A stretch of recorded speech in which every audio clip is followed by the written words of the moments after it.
मुश्किलों से भाग जाना आसान होता है। हर पहलू ज़िंदगी का इम्तिहान होता है। डरने वाले को नहीं मिलता कुछ भी ज़िंदगी में, लड़ने वाले के कदमों में जहान होता है। तो हेलो एवरीवन, गुड मॉर्निंग। कैसे हैं आप सब? आई होप कि आप सब बहुत अच्छे होंगे। मैं अपने न्यू व्यूवर को बता दूं कि मेरा नाम प्रिया है। मैं एक छोटे से गांव से बिलोंग करती हूं। मऊ ज़िला से मैं बिलोंग करती हूँ, पर रहती बरेली में हूँ। प्रेजेंट में मैं बरेली में रह रही हूँ अपने हस्बैंड के साथ। तो दोस्तों, मैं KVS PRT की प्रिपरेशन कर रही हूँ। अभी मैं हाल ही में सीटेट क्वालिफाई किया है और मैं हर एक टीचिंग के एग्ज़ाम की तैयारी कर रही हूँ। तो दोस्तों, मैं आप सबको ये बता दूँ कि देखिए, मैंने 1 घंटा सुबह ही अपनी स्टडी कंप्लीट कर लिया था। फिर उसके बाद से मैं इन लोगों को चाय बना के दे चुकी हूँ। फिर वही बर्तन साफ़ कर रही हूँ। क्या है ना, हमें जब अपने आप को चैलेंज जब हम दे देते हैं तो ऐसा सोचते हैं कि हमारा 1 मिनट भी व्यर्थ ना जाए, हम अपने चैलेंज पे खरे उतरे। तो क्या है, हमें खुद को चैलेंज देना है कि हाँ, हम कर सकते हैं। तो मैं भी आज अपने आप को, आज क्या मतलब, डेली अपने आप को मैं चैलेंज दूँ कि मैं डेली 8 घंटे की स्टडी करूँगी। कुछ भी हो जाए, 8 घंटे की स्टडी, तो रात होते होते तक 8 घंटे की स्टडी कर लेनी है मुझे। और कर लेंगे, हम सब कर लेंगे। ये मेरे सारे प्यारे दोस्तों के लिए है जो एक हाउसवाइफ है, और ये उनके लिए भी है जो घर की ज़िम्मेदारी, एक लड़की भी घर की ज़िम्मेदारी संभालती है तो उससे भी बहुत ज़्यादा काम होते हैं। ज़रूरी नहीं कि एक हाउसवाइफ के पास ही बहुत ज़्यादा काम होते हैं, उनके पास भी होते हैं काम। उनको तो क्या ही बताऊँ, मतलब काम तो होते, क्योंकि हम हाउसवाइफ होने से पहले एक लड़की थे, घर की बेटी थी, तो हमें भी काम था। उसी हिसाब से हम ये भी सोच सकते हैं कि उनको भी काम होगा।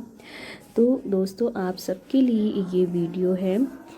आप अपने आप को चैलेंज दीजिए। और सबसे पहले ये टाइम टेबल बना के हम कभी नहीं पढ़ सकते, क्योंकि टाइम टेबल बना के पढ़ेंगे तो हम पढ़ ही नहीं पाएंगे, क्योंकि हमें टाइम टेबल के हिसाब से चल ही नहीं पाएंगे। कब हमें काम आ जाए, कब घर पे कोई आ जाए, कब बच्चे को भूख लग जाए, कब क्या हो जाए। इस वजह से हमें टाइम टेबल नहीं बनाना है। हमें ये देखना है कि हमें कब टाइम मिल रहा है, बस हम लेके बैठ जाए पढ़ने, क्योंकि टाइम टेबल बना के तो हम पढ़ नहीं सकते।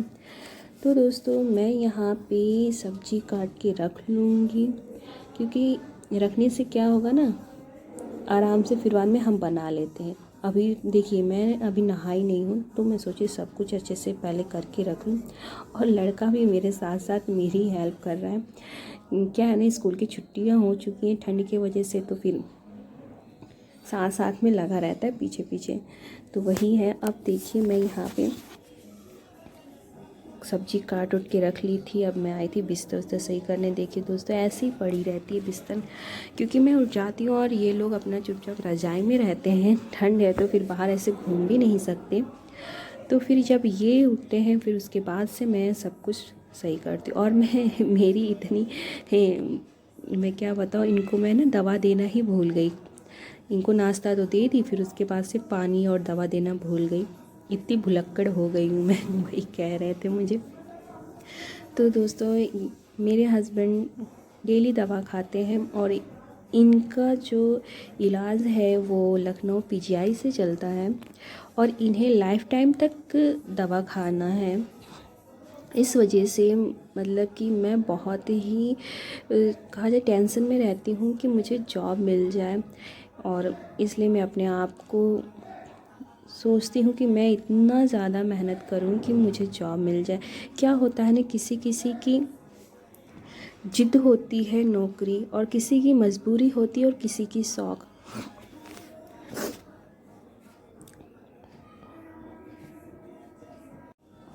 तो दोस्तों, मेरी जिद भी है, और मुझे बहुत शौक़ भी है, और मजबूरी भी, मुझे जॉब करना, तीनों हैं। तो फिर भगवान को तो इतनी तो दया आनी चाहिए कि मेरे मुझे जॉब उनको देना ही पड़ेगा। तो मैं यहाँ पे नहा धो के आ गई हूँ और अब पूजा करने जा रही हूँ। देखिए क्या पूजा कर लो ना तो थोड़ा दिल को तसल्ली मिलती, सुकून मिलता है हमें कि हाँ हमने पूजा वूजा कर लिया। भगवान को तो वैसे ही याद करते हैं, लेकिन थोड़ा बहुत तो उनके सामने तो खड़े होना ही चाहिए हमें। पूजा करने के बाद मैं नाश्ता भी कर ली थी और अब मैं ईवीएस की क्लासेस ले रही हूँ। देखिए क्या है ना, मैं ये टीवी पे अपने ले रही हूँ। मैं आप लोग को उस तरीके से तो मैं दिखा नहीं सकती क्योंकि मोबाइल एक ही है। तो ये भी डेमो क्लासेस चल रहे थे, तो मैं सोची कि चलो मैं आपको ऐसे ही दिखा देती हूँ टीवी पे ही कि मैं देखिए लाइव क्लासेस लेती हूँ। तो ये ईवीएस का बहुत अच्छा पढ़ाते हैं सर, रोज़गार विथ अंकित बहुत अच्छा पढ़ाते हैं। तो प्लीज़ आप लोग एक बार ज़रूर इनके डेमो क्लासेस को देखिएगा। अगर आप लोग को अच्छा लगे तो इनका बैच ज़रूर परचेज करिएगा। मैं तो कर ली हूँ परचेज, मुझे बहुत अच्छा क्या है। देखिए हमें समझ में आना चाहिए, आप किसी का भी बैच लीजिए समझ में आना चाहिए। तो मुझे इनका बहुत अच्छे से समझ में आता है।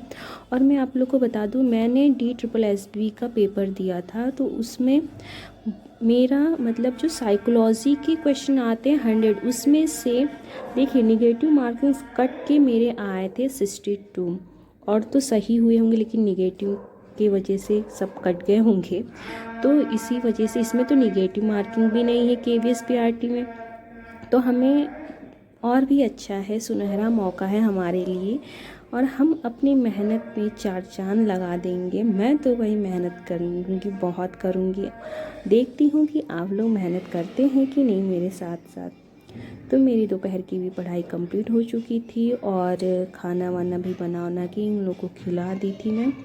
फिर उसके बाद शाम के 3 बजे मैं फिर बैठ गई थी पढ़ने और थोड़ा बहुत हंसी मजाक हुआ। ये लोग वीडियो देख रहे थे, रील्स जो छोटे छोटे होते हैं वो, और मैं भी उन लोगों के साथ थोड़ा बहुत देखी क्योंकि हमें ना माइंड फ्रेश भी करना बहुत ज़रूरी है।